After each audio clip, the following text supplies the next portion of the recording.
CTV News at 5 with Hudson Mack.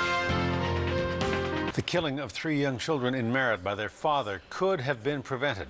That's the finding from BC's Advocate for Children's Welfare, who released her report today into the Alan Schoenborn case. She says the province failed the children and their family and is continuing to fail, despite calls for more coordinated systems to better protect children.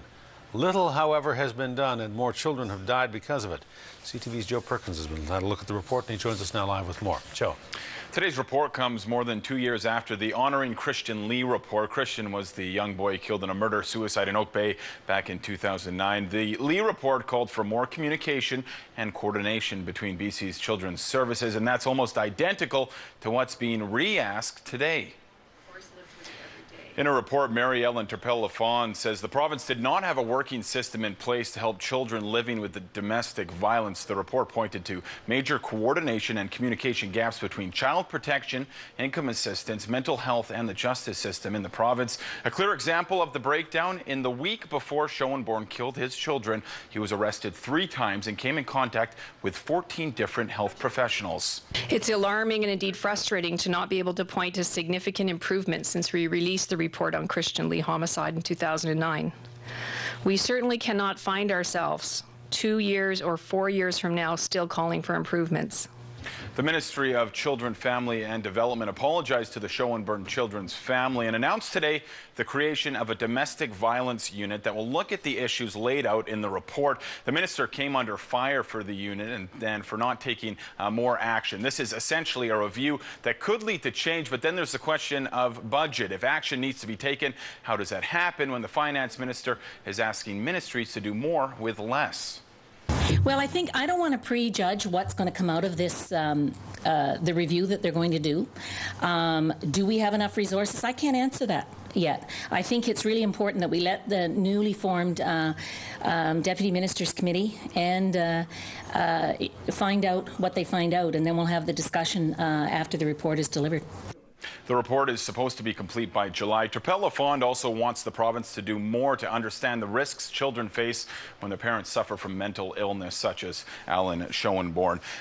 Today's report, Hudson, Minister McNeil, and the Premier both acknowledged that there were clear gaps in the system, that the Schoenborn family did not receive the services that they should have, and as a result, it has this new report, and it has some more recommendations.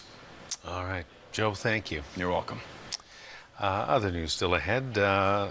Lighter fare now. Much of the country covered in snow, waiting for spring to arrive. We just want to let them know that spring is here and it's blossoming on Vancouver Island. Downtown Victoria looking pretty in pink as the cherry blossoms have begun to blossom a little early this year. March is here. It's time for the blossoms.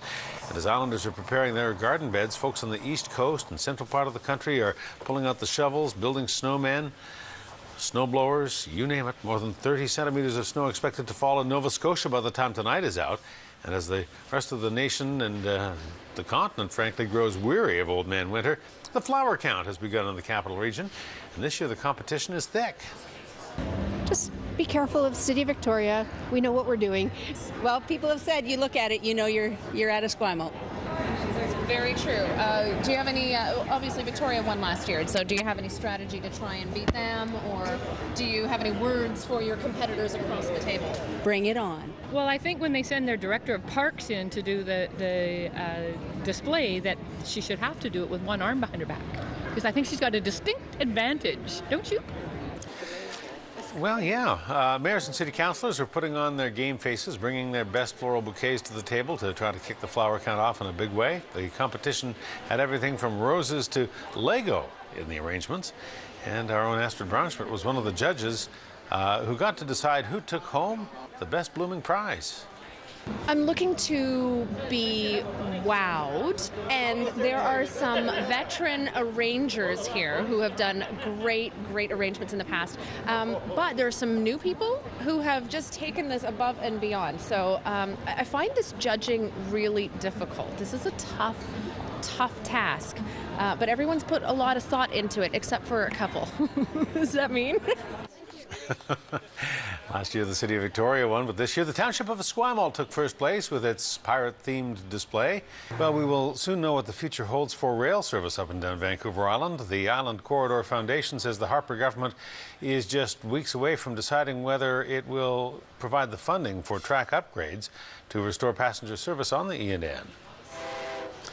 But the foundation wants your help to try to swing the vote in its favor. It is urging Vancouver Islanders to write letters to the Prime Minister and to the Transport Minister over the next 2 weeks, which is a critical period in the decision process. The federal government needs to commit $7.5 million for the project to proceed, and the foundation says it's Islanders' job to know the government is aware of why rail service is so important on Vancouver Island. This is very critical. This gives us 10 years of operation for passenger service and allows us to build the freight and excursion and tourism train service as well. But this first $15 million between the matching dollars between the province and the feds is what really gives us the time to build the system for the future for Vancouver Island. It actually maintains and saves rail on Vancouver Island. We are approaching the first anniversary of no passenger service on the E&N line on Vancouver Island. Nearly a year now since the trains rolled. It was shut down last April after the tracks were inspected and declared unsafe for passenger travel. The province has committed to paying half the cost of restoring the track, but the feds have not agreed to pay the other half. And if it doesn't happen, passenger rail service between Victoria and Courtenay will likely be over for good. The BC Maritime Museum is trying to move locations and land a spot in the Inner Harbour right on the water. The museum says it wants to set up a one-of-a-kind floating exhibit near the floatplane terminal. Its goal is to become an anchor for cultural growth and tourism. We have a plan in place and we're scoping out what this will cost. Then we'll start staging and rolling out a capital campaign probably in the next 24 months. We realize it's not a great economic time to expect huge money from all levels of government, so we're going to proceed initially anyways independently as we were with the CPR building. We weren't asking government for money there. We have donors and funders and backers, and we think once the project gets momentum and captures the public imagination that people will come forward to help. Earlier this year, the museum was hoping to become a tenant in the old CPR steamship building, the terminal in the Inner Harbour, but was not one of the chosen tenants. An elderly Saanich woman has been charged with reckless driving after a deadly crash at Victoria International Airport last year. Crown Counsel has approved a charge of driving without due care and attention against Shirley Murray Zurban. The 81-year-old woman has been charged after her car shot out of the parking lot and crashed into a picnic table where a group of cab drivers were eating lunch. One of the drivers was killed. Zurban has also been named in a civil action that was filed earlier this year. She has been given a court date in April to answer the charge. The dark past of the residential schools to the uncertain future of public schools at least next week as teachers up and down the island stage a full-scale walkout Monday for 3 days. The BC Teachers Federation announced that move this morning after teachers voted 87% in favor of striking. The 3-day walkout comes in the wake of a breakdown in bargaining between teachers and the province. The teachers have staged limited job action all year, hoping to come to a deal through negotiations. The BCTF said it would return to the bargaining table in a heartbeat if the Education Minister calls in time to begin meaningful talks that could head off Monday's walkout. We take this step very, very reluctantly after having bargained for a year and after 6 months of a very, very carefully crafted, very shallow job action, which we hoped we kept away from the classroom as much as possible while maintaining an effective voice for teachers in search of a new collective agreement. The job action is scheduled to go on for 3 days next week. Within hours of the Labour Relations Board ruling that teachers did have the right to go out, the government moved to table legislation to force them back to work. The province won't say how long it'll wait before passing the legislation or ordering the teachers back. Teachers in the Nanaimo Ladysmith district are planning to strike with their colleagues, but the head of the local Teachers Association says they are angry and disappointed that it has come to this. The association says it has been fielding hundreds of calls and emails from angry teachers who want to negotiate a fair deal with the government. They say the province is not offering a net zero contract. It is actually offering a sub-zero contract that would in fact roll back teachers' rights and benefits. I'm hearing words they're feeling disrespected by the government at this time. They're feeling disrespected as a profession.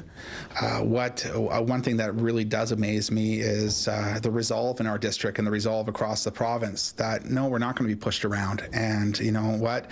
The rules apply to us and the law applies to us like it applies to everybody else, and they shouldn't come up with legislation that says the laws don't apply to teachers. The association, students at John Barsby School in Nanaimo are planning a walkout in support of their teachers tomorrow, along with students across the province. Thieves broke into a pharmacy in Nanaimo's North End overnight, making off with a safe, and police believe they may be able to crack the case with a garbage can. Whoever broke into the medicine shop left a distinctive garbage can behind. The can is stenciled with a spider web and a spade symbol, and police are hoping you've seen it before and you can tell them where it came from. It's quite unique. We don't know why it was left behind, but certainly somebody may have seen that before. It's going to stand out. So we're hoping somebody has information that can assist us with that. We also had some forensic evidence outside. We have some tire marks, so we're following up on that as well. Right, of course, we'll be looking at and tracking it to see if they can match it to any type of vehicle. RCMP are not saying what was in the stolen safe, just that the pharmacy wants it back. If you have information on the break-in or know where the garbage can came from, you're asked to contact Nanaimo RCMP. There's more tonight on those emaciated pups, those neglected German Shepherd cross puppies in the Ladysmith area, and their mother. The puppies and the mom remain in the hands of the Nanaimo SPCA. They were seized after an SPCA constable found them by accident. They were dehydrated, malnourished, and their owner said they didn't want to keep them. But the Nanaimo SPCA did, so they took all 8 animals into care, and we can tell you tonight that they're doing much better. So much better, in fact, that the puppies are now already ready for adoption. When the animals were found, they were so malnourished, many of them had resorted to eating sticks and stones. The SPCA had not planned to put the pups up for adoption until they were healthy enough, but they have recovered very quickly in care and now are in search of homes. If you have a home for one of these lovable pups, you are encouraged to contact the Nanaimo SPCA. It is a Nanaimo institution, and it has opened its doors for another new season. The Dinghy Dock on Protection Island shut down for upgrades in October, and they did extensive work, but you wouldn't know it by looking around. That's exactly what the Dinghy Dock wanted. It's a great place for a vacation in your own backyard. So it's kind of the must for people who have guests from out of town. That's why we didn't want to change too much of the appearance of it, more just the functionality of it. So what we've been doing is updating our computer system, our fridges, that kind of stuff. To celebrate the start of the season, the Dinghy Dock is offering free ferry rides to and from the pub beginning Monday and running through to the end of the month.